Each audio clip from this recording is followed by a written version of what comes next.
My daughter left her 3 boys at my small apartment, promising she'd be back in 2 hours. She never returned. 15 years later, she dragged me to court for kidnapping them. When I gave the judge an envelope, he leaned back and asked, "Do they know what's inside?" I answered, "Not yet." I still remember the way that worn manila envelope trembled in my hands, a silent witness to 15 years of heartache as I watched my own daughter, Rachel, smooth down her designer blazer in that sterile courtroom.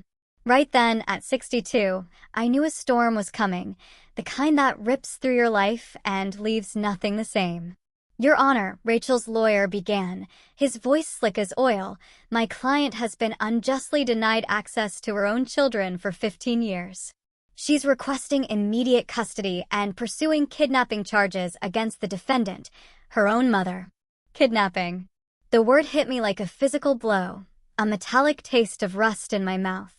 I pressed my lips together, feeling that familiar ache in my lower back, a ghost of endless nights spent hunched in hospital chairs, whispering, "Grandma's here, baby," to 3 small boys who cried for a mama who never came. Judge Morrison, a man whose silver hair and world-weary eyes suggested he'd seen every shade of human cruelty, leaned forward. "Mrs. Brown, you've been caring for these children since they were 3 years old." "Yes, Your Honor." My voice came out steadier than I felt, a small miracle. Behind Rachel, I saw them. My boys, my grandsons, now towering young men at 17. Daniel, always the rock, sat between his brothers, his jaw clenched in that familiar, stubborn way that reminded me so much of their father. Marcus had his hands clasped tight, knuckles white, while David stared intently at the floor, as if he could disappear into the worn carpet. They didn't know about the envelope yet. They didn't know what their mother had really done. And during this time, the judge continued, the mother had no contact? "She visited twice," I said, choosing my words carefully. "Once when they were 8, asking for money. And once when they were 12, staying 3 days before leaving again." Rachel shifted, and for a fleeting second, I caught it, a flash of guilt, a flicker of fear, before her mask slid back into place. She'd always been breathtakingly beautiful, even now at 38, with that ethereal quality that made people want to protect her, to believe every word she uttered. It had taken me years to see past that captivating exterior, to the cold, calculating heart underneath. Her lawyer cleared his throat. "Your Honor, my client was struggling with postpartum depression and addiction. She needed time to heal. That doesn't negate her parental rights." Postpartum depression. As if that explained abandoning 3 toddlers who cried themselves to sleep for months, who hoarded crackers under their beds because they feared there wouldn't be food tomorrow, who jumped at every sound, unable to distinguish between footsteps that might bring their mother home and those that might take them away again. "Mrs. Brown." Judge Morrison's voice brought me back. "Do you have documentation of your guardianship?" This was it. My moment. I stood slowly, my knees protesting after hours on the hard wooden bench. "I do, Your Honor, but I'd like to present something else first." I walked to the front, feeling Rachel's eyes burning into my back. The envelope felt impossibly light, considering the crushing weight of what it held. "What is this?" the judge asked, accepting it from me. "Proof," I said simply, "of what a mother really is." His eyebrows rose as he pulled out the first photograph, Daniel's first day of kindergarten, gapped tooth grin wide, holding up his new lunchbox. Then Marcus, tears of joy streaming down his 6-year-old face as he clutched his first-place science fair ribbon. David, age 7, arms wrapped tightly around my neck after his first triumphant bike ride without training wheels. But it wasn't just pictures. There were report cards, each preserved in a plastic sleeve. Every teacher conference note I'd ever written, permission slips for field trips signed in my careful hand, medical records listing my name as the emergency contact, the authorized guardian, the one who held their hands through broken bones and fevered nights. "Your Honor," Rachel's lawyer interjected, "childhood memorabilia doesn't." "Sit down," Judge Morrison said, his voice quiet but laced with steel. The lawyer immediately complied. The judge continued, his face growing more solemn with each item. "Mrs. Brown, How long did you compile this? 15 years, I said. Every school event. Every birthday party they weren't invited to because their friends didn't know where their mother was. Every Christmas morning when they asked why she didn't call. Every Father's Day when they made cards for their grandfather, my late husband, because they needed a father figure, and he was all they had until cancer took him 5 years ago. I heard one of my grandsons make a small sound, pain or recognition, I couldn't tell. I didn't turn around. I couldn't bear to see their faces. Not yet. Judge Morrison held up a specific photograph. Even from where I stood, I recognized it. The boys at age 10, standing in front of our small Christmas tree in my cramped apartment, wearing matching pajamas I'd sewn myself because money was tight. Their arms around each other, faces glowing with that pure, uncomplicated happiness only children possess.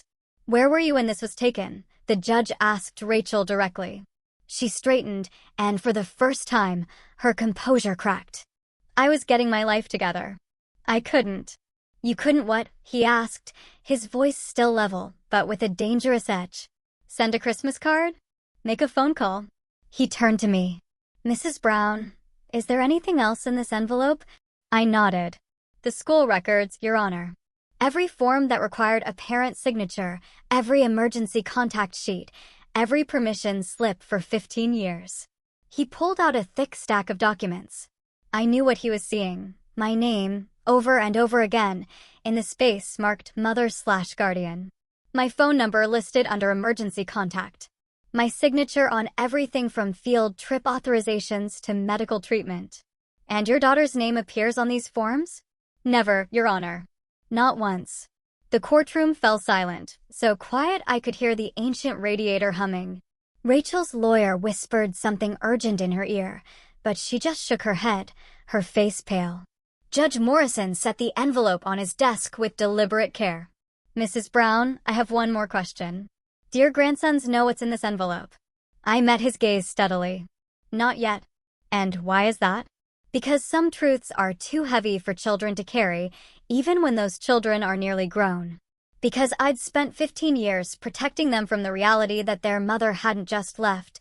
She'd erased herself from their lives so completely there wasn't a single piece of paper in any school office with her name on it. Because I wanted them to have the chance to know their mother without the weight of my judgment. I paused. But they're old enough now to understand the truth.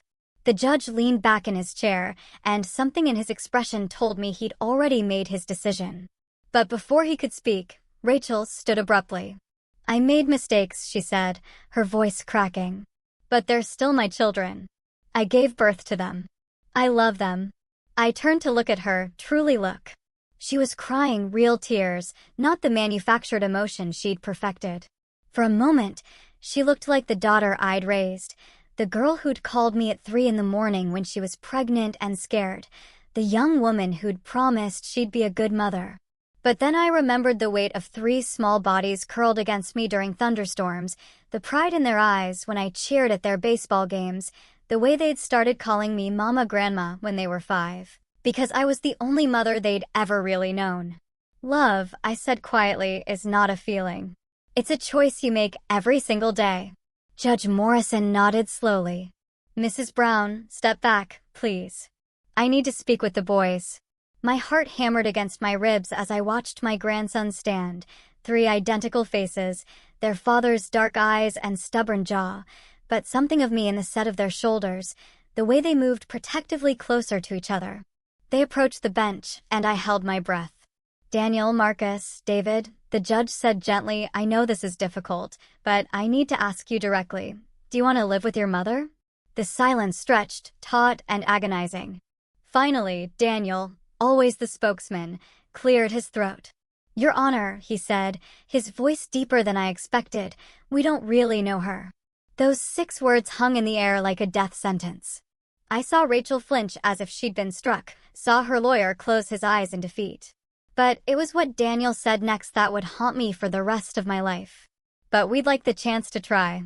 Those words echoed in the sudden silence of my cramped apartment as I set down 3 mugs of hot chocolate, a ritual I'd maintained every evening for 15 years. Daniel's declaration had earned them a 2-week trial period with Rachel. 2 weeks to decide if they wanted to pursue a relationship with the mother who'd walked away when they still wore diapers. "Grandma, you're shaking," Marcus observed, his gentle nature always attuned to others' emotions. At 17, he'd inherited his father's analytical mind, but coupled it with an empathy that sometimes worried me. The world could be cruel to boys who felt too deeply. I looked down at my hands and realized he was right. The ceramic mug rattled against the saucer. "I'm fine, sweetheart." "No, you're not."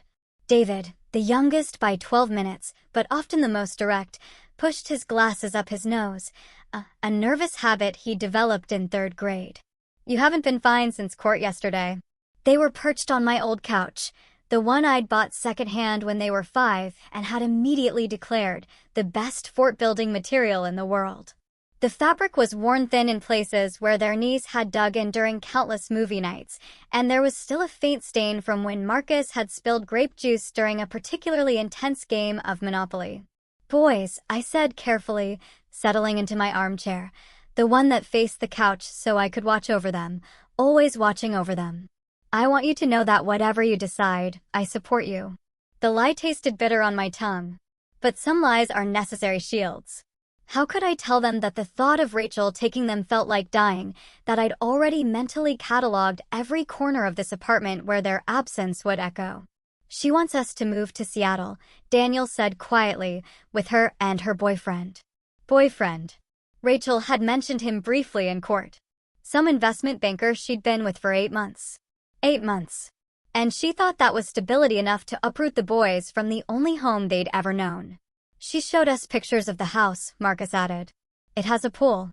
A pool, as if chlorinated water could wash away 15 years of abandonment, as if square footage could measure love. "And our own rooms," David chimed in, but his voice lacked enthusiasm. "She said we could redecorate however we want."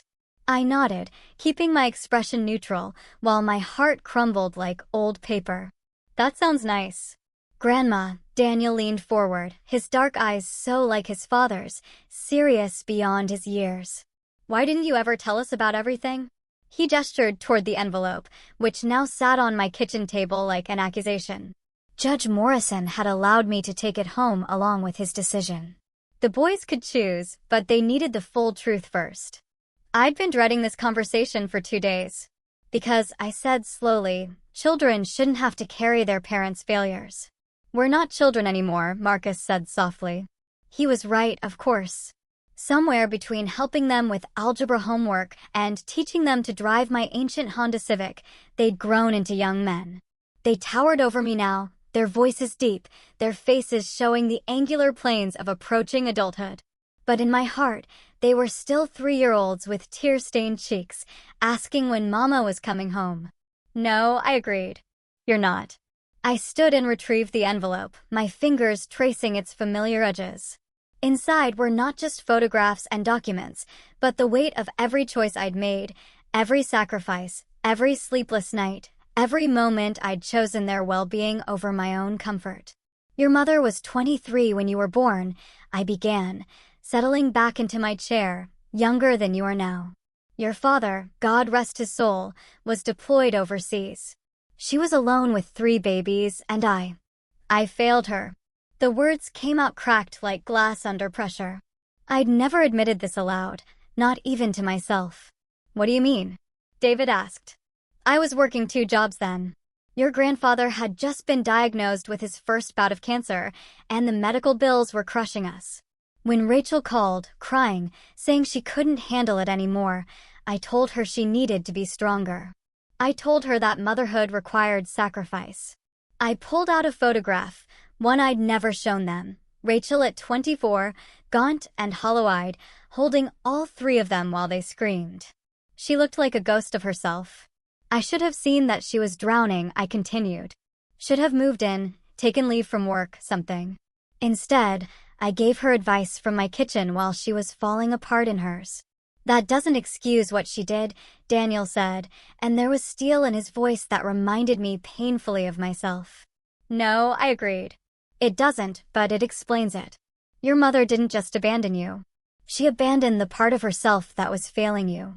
Some people run toward their problems, and some people run away. Rachel ran.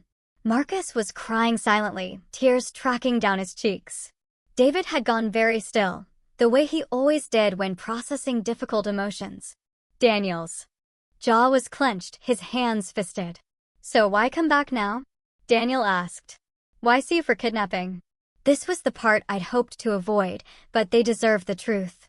I reached into the envelope and pulled out a folder I'd kept separate from the rest, legal documents I'd received just last month.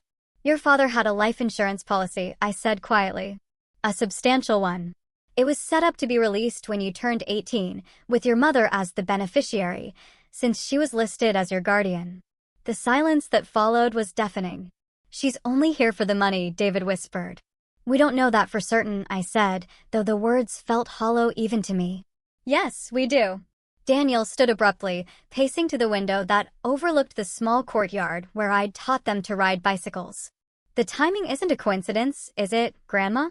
We turn 18 in 3 months. 3 months." The number hung between us like a countdown timer. "There's something else," I said, hating myself for what I was about to reveal. "She filed the paperwork to have me declared an unfit guardian 6 months ago, but she waited until now to serve it." "Why?" Marcus asked, though I could see in his eyes that he already knew. "Because if I was found unfit, she would automatically regain custody.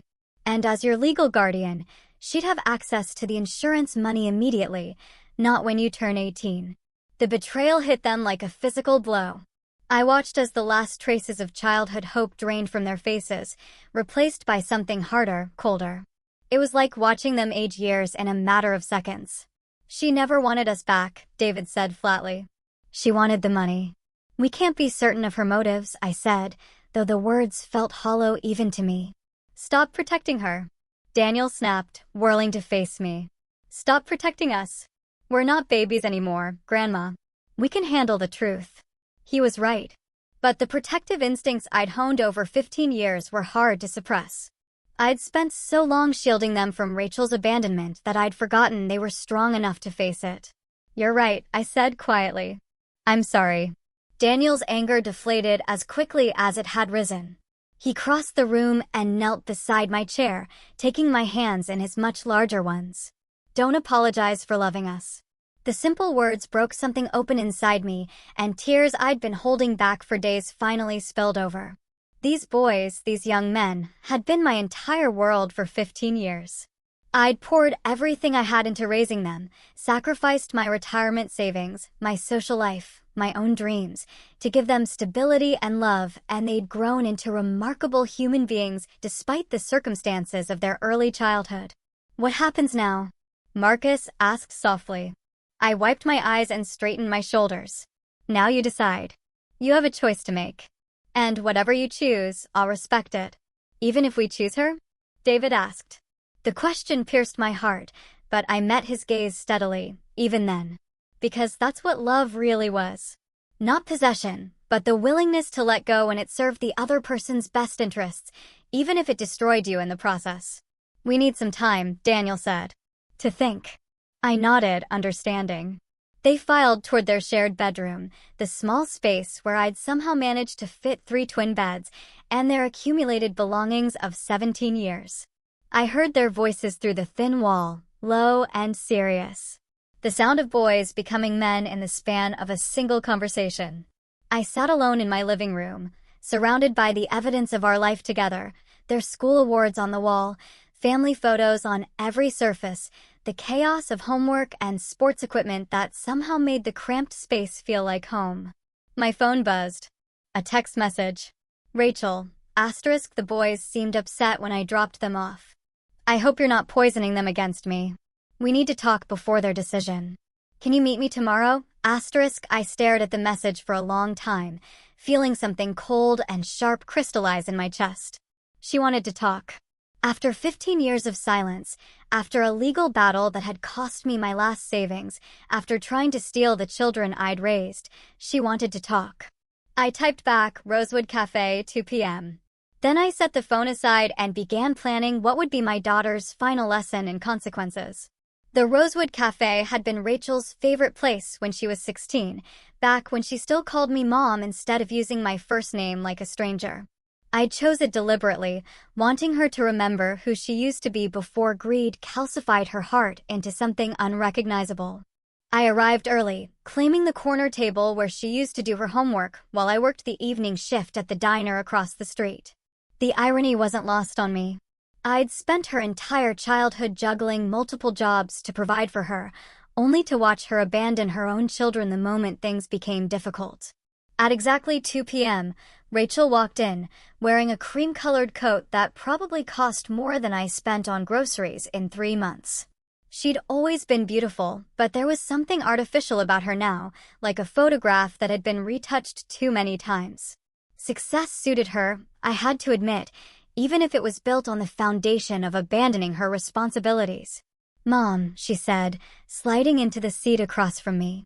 The words sounded rehearsed, like she'd practiced it in the mirror. "Rachel." I kept my voice neutral, studying her face.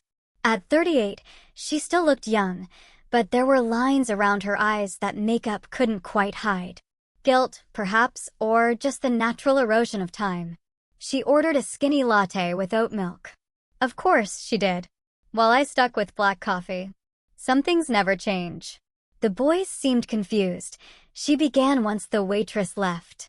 "I can tell you've been filling their heads with your version of events." Your version. As if there were multiple interpretations of abandonment, as if the truth was somehow negotiable. I told them the facts, I said quietly, nothing more. Facts can be presented in different ways.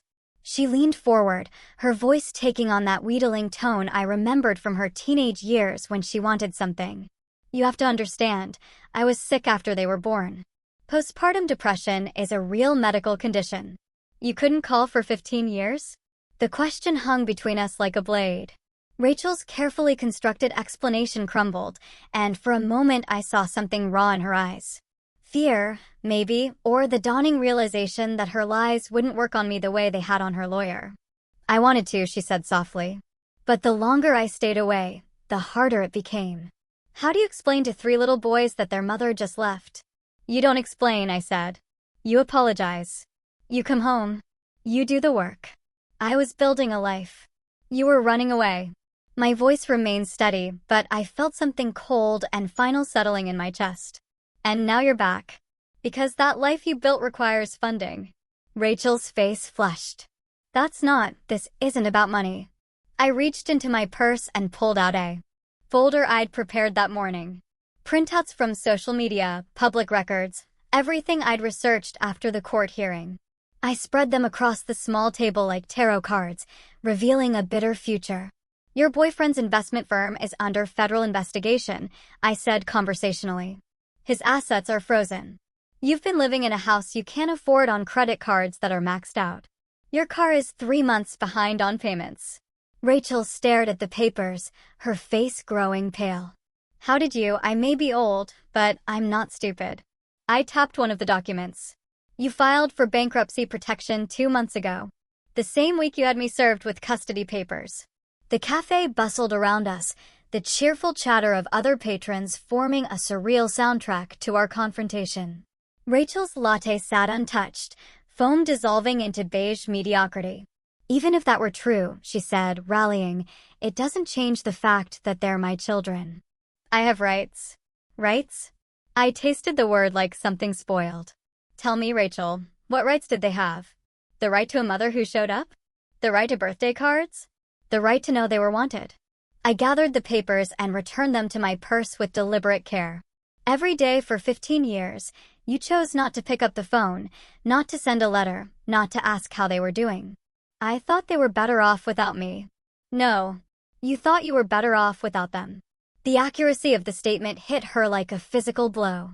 I watched her composure crack, watched the mask slip just enough to reveal the selfish girl who had always lurked beneath my daughter's pretty surface. "What do you want from me?" she whispered. "I want you to leave." "I can't do that. I need the insurance money." "Yes, I know." I leaned back in my chair, studying her face. "Here's what's going to happen. You're going to withdraw your custody petition. You're going to return to Seattle and tell your boyfriend that the money isn't coming. And you're going to leave my grandsons alone. And if I don't?" This was the moment I'd been building toward. The culmination of 2 sleepless nights spent researching, planning, preparing for war. I reached into my purse again and pulled out a different folder. This one thicker, more substantial. Then I'll destroy you. Rachel laughed, a sound like breaking glass. With what? You're a 62-year-old woman living in a studio apartment. What could you possibly? I opened the folder and began laying out photographs. Not the sweet family moments from the envelope I'd shown the judge, but something else entirely. Screenshots from social media posts, credit card statements, hotel receipts, all obtained through perfectly legal means by a private investigator I'd hired with my last $1,000. This is you in Cabo last spring, I said conversationally, pointing to a photo of Rachel on a yacht, champagne glass raised in celebration. Same week Marcus was in the hospital with pneumonia. I called every number I had for you. You never answered. Rachel's face went ashen. This is your credit card statement from that trip. $15,000 on spa treatments and shopping, while I was working double shifts to cover his medical bills. I moved to the next document. And this is particularly interesting. Your marriage certificate to a man named Robert Hastings, dated 3 years ago. Apparently, you've been married this whole time, not just dating your boyfriend. How did you public records? Amazing what you can find when you actually bother to look. I spread out more papers. Your husband, Robert, is the one under federal investigation, by the way. Wire fraud, money laundering, tax evasion, the kind of charges that carry serious prison time. Rachel was shaking now, her hands pressed flat against the table. What do you want? I want you to understand something very clearly, I said, my voice dropping to barely above a whisper. Those boys have been my whole world for 15 years. I have sacrificed everything, my savings, my retirement, my health, my social life, to give them the stability you couldn't provide. I will not let you waltz back into their lives and destroy them for money. They said they wanted to try. They said that because they're good boys with kind hearts who still hope somewhere deep down that their mother might actually love them. I began gathering the papers. But you and I both know that's not why you're here. You can't prove, I can prove all of it. I closed the folder with a snap. Your financial situation, your marriage, your complete absence from their lives until it became financially advantageous to return. I have documentation of every lie you told in court. Rachel stared at me as if seeing me for the first time. You're not the same person who raised me. No, I agreed. That woman was too trusting, too willing to believe that people could change. I stood, shouldering my purse. The woman sitting across from you now has been forged by 15 years of putting 3 children to bed every night while they asked why their mother didn't love them enough to stay. I do love them. Love is not a feeling, Rachel. Love is showing up. Love is sacrifice. Love is putting someone else's needs before your own. Even when it's hard. Especially when it's hard. I looked down at her, this stranger who shared my blood but none of my values. You don't know what love is. I turned to leave, but her voice stopped me. What if I fight you? What if I take this to trial? I turned back, and something in my expression must have frightened her, because she pressed herself deeper into her chair. Then I'll take everything to the media. The abandoned children, the missing mother who returned for money, the criminal husband, the bankruptcy, all of it. And when your reputation is destroyed and your husband goes to prison and you have nothing left, I'll make sure the boys know exactly what kind of person their mother really is. You wouldn't do that to them. Try me. I walked out of the cafe into the crisp afternoon air, leaving Rachel sitting alone among the ruins of her carefully constructed lies. My hands were steady now, my purpose clear. She had 15 years to prove she was a mother. Now she had 15 hours to prove she was smart enough to walk away. But as I drove home to my grandsons, I knew with cold certainty that she wouldn't leave quietly. People like Rachel never did. They always had to push, to test boundaries, to see how much they could take before the world finally said no. Fortunately, I was ready for whatever came next. The call came at 6:04 a.m., jarring me from the first decent sleep I'd had in weeks. I fumbled for my phone, my heart immediately racing with the panic that comes from 17 years of being the emergency contact for 3 active boys. Mrs. Brown. The voice was professional, clipped. This is Detective Sarah Martinez with Seattle PD. I'm calling about your daughter, Rachel Brown. Hastings. The formal tone told me everything I needed to know before she said another word. I sat up in bed, my bare feet finding the cold hardwood floor. What's happened? She was arrested last night on charges related to her husband's federal case: wire fraud, conspiracy, money laundering. She's asking for you to contact her attorney. I closed my eyes, feeling something that wasn't quite satisfaction settle in my chest. More like inevitability, like watching a house collapse that had been built on sand from the beginning. Mrs. Brown, are you there? I'm here. I walked to my window, looking out at the courtyard where my grandsons used to play. Detective, I need you to understand something. My daughter and I are estranged. I have no intention of contacting her attorney or providing assistance of any kind. There was a pause. She said you'd say that. She asked me to tell you that she's willing to sign custody papers in exchange for legal representation. The audacity was breathtaking. Even from a jail cell, Rachel was trying to negotiate, to find an angle that served her interests. As if custody of the boys she'd abandoned was a commodity she could trade for her freedom. Tell my daughter, I said carefully, that I'll be in touch. I hung up and sat in the silence of my small apartment, watching dust motes dance in the morning light. Through the thin walls, I could hear my grandsons stirring, the familiar sounds of 3 young men getting ready for school. Marcus' gentle humming as he showered, David's muttered complaints about his calculus homework, Daniel's careful movements as he tried not to wake his brothers. They didn't know yet. In a few hours, their phones would start buzzing with news alerts, social media notifications, the digital avalanche that followed any scandal involving money and betrayal. Their classmates would see their mother's mug shot on the evening news. Their teachers would look at them with that particular blend of pity and curiosity reserved for children of criminals. I had to tell them first. Boys, I called softly, tapping on their bedroom door. Can you come out here? We need to talk. They emerged in various stages of readiness. Daniel fully dressed for school, Marcus in pajama pants and a t-shirt, David with his hair sticking up at impossible angles. One look at my face told them this wasn't about chores or schedules. Sit down, I said gently. They arranged themselves on the couch, 3 identical faces wearing identical expressions of concern. Even now, even at 17, they moved as a unit, supporting each other through instinct and years of practice. Your mother was arrested last night, I said without preamble. Sometimes the kindest cut is the cleanest one. The silence that followed was profound. I watched them process the information, saw the flicker of emotions across their faces, surprise, confusion, and then something that looked almost like relief. For what? Daniel asked finally. Financial crimes related to her husband's business. Wire fraud, money laundering. I sat down across from them, my hands folded in my lap. It's going to be in the news. Your classmates will probably see it before you get to school. Marcus was the first to speak, his voice quiet but steady. Is she going to prison? I don't know. Probably. David adjusted his glasses, a gesture so familiar it made my heart ache. What happens to us? Nothing changes, I said firmly. You're 17 years old, almost adults. You have a home here for as long as you want it. You have college acceptance letters waiting. You have a future that has nothing to do with your mother's choices.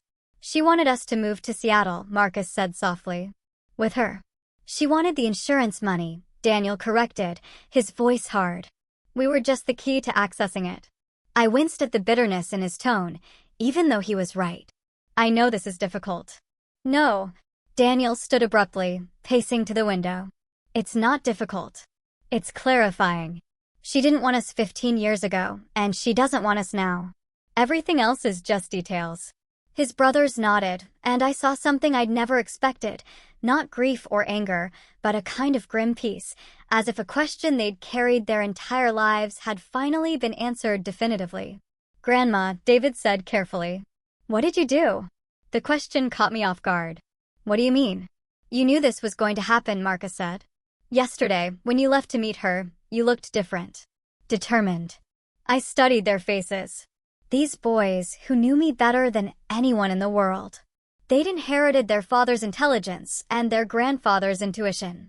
Of course, they'd noticed. I gave her a choice, I said finally. Leave voluntarily or face the consequences of her actions. And she didn't leave, Daniel observed. No, she didn't. So, you destroyed her. The words hung in the air like an accusation. I waited for the judgment, the horror, the disappointment that their grandmother had become someone capable of such calculated ruthlessness.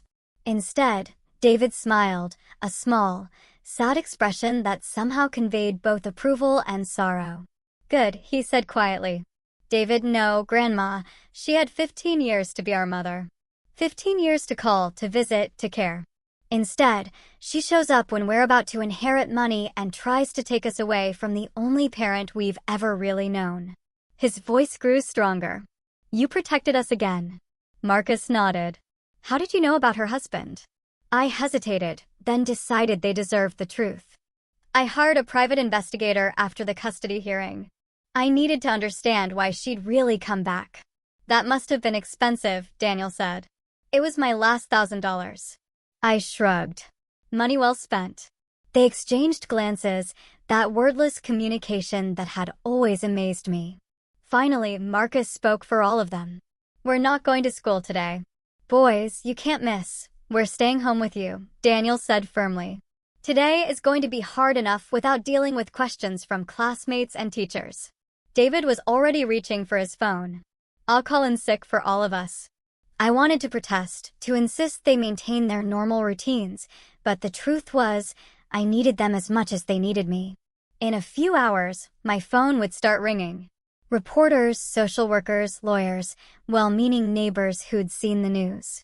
Having my grandsons by my side would make facing that storm easier. Okay, I said, but we're going to spend the day doing something productive. College applications, scholarship essays, planning for your futures.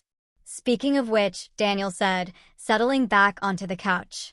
What happens when we turn 18 with the insurance money? I'd been dreading this question. It's yours. All of it. Your father wanted you to have financial security for college and beyond. How much? David asked. Enough to pay for college at any school that accepts you. Enough to start your adult lives without debt. I paused. Enough that your mother thought it was worth destroying our family to get her hands on it. The number, 1.2 million split 3 ways, had been burning in my mind since I'd first learned of the policy. It was more money than I'd ever seen. More than enough to give these boys. Opportunities one could never provide on my own. She can't get it now, can she? Marcus asked. With the arrest, no. Her legal troubles make it impossible for her to claim guardianship, and you'll be adults before her case is resolved. I smiled, feeling genuine satisfaction for the first time in weeks. Your father's money will go exactly where he intended, to his son's futures. My phone rang, interrupting the moment. The caller ID showed a Seattle number I didn't recognize. Mrs. Brown. The voice was smooth, professional. This is James Morrison, attorney for Rachel Brown Hastings. My client would like to discuss terms for signing over custody in exchange for. I hung up without letting him finish. Her lawyer? Daniel asked. Yes. What did he want? I looked at my grandsons.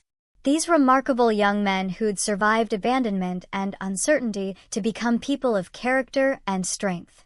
They deserved to know exactly how their mother's story ended. Your mother wants to trade you for legal representation, I said bluntly. She's offering to sign away her parental rights if I'll pay for her defense.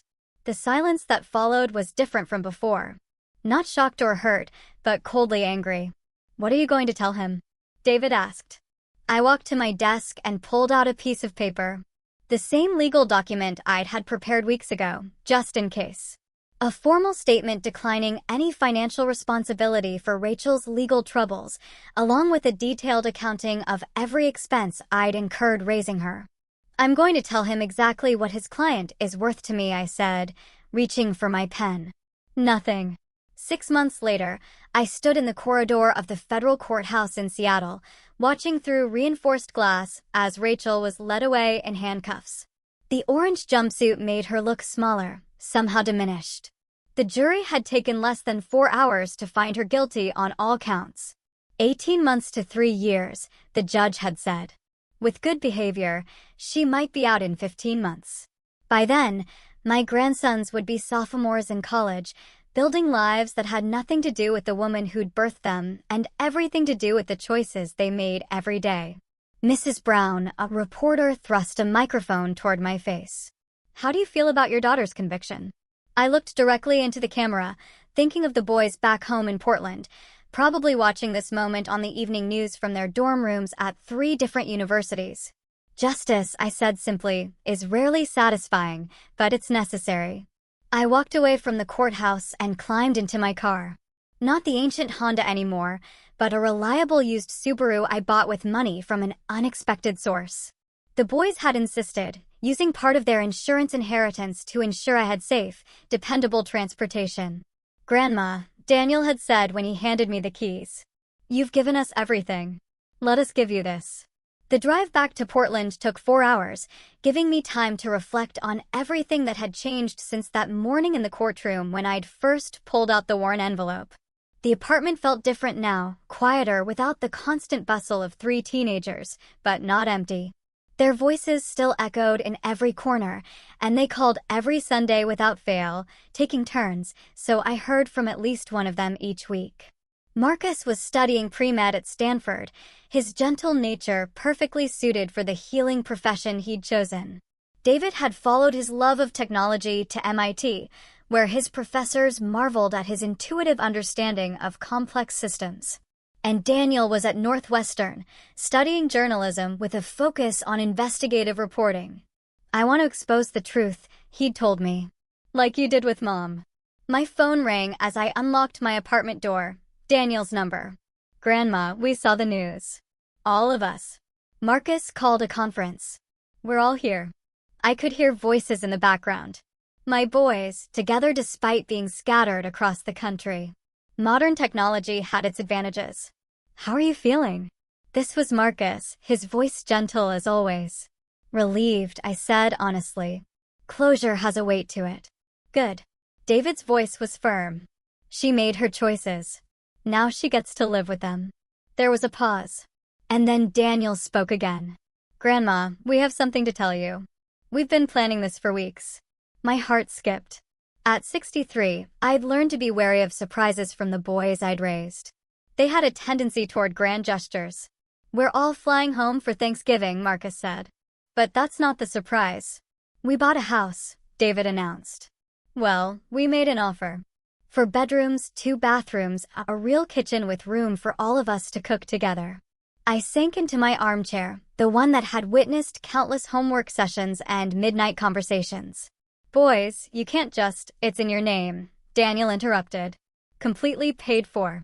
We used our inheritance money.